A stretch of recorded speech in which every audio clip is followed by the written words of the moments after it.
Patuloy raw na pinalalakas ng ating gobyerno ang cybersecurity sa bansa sa gitna ng ulat ng international media company na Bloomberg na nahack umano ng mga Chinese ang website ng Office of the President mula 2023 hanggang kalagitnaan ng 2024. Narito ang aking unang balita. Base sa ulat ng Bloomberg, nahack umano ang website ng Office of the President at nakuha ang ilang mahalagang military documents, kabilang ang patungkol sa sigalot sa South China Sea, kung saan nakapaloob ang West Philippine Sea.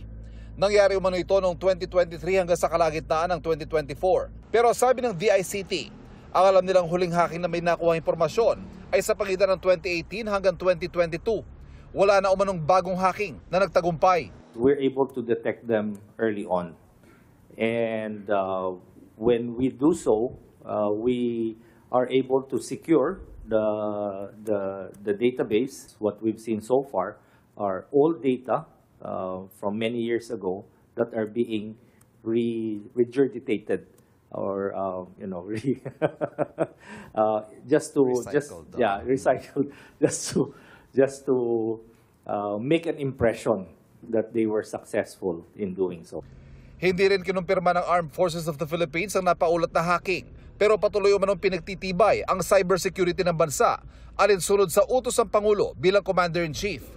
Tumutulong din ang mga kaalyado bansa ng Pilipinas. We have been trying to tweak our organization to the contemporary new challenges. We are able to detect and we are able to deter these attacks.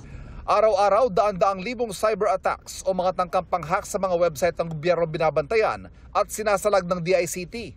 Pareho umano na hinaharap ng lahat ng bansa.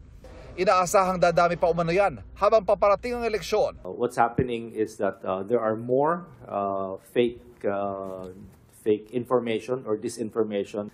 There are attempts at compromising certain infrastructure, like websites that are they're trying to deface some websites or try to introduce malicious software.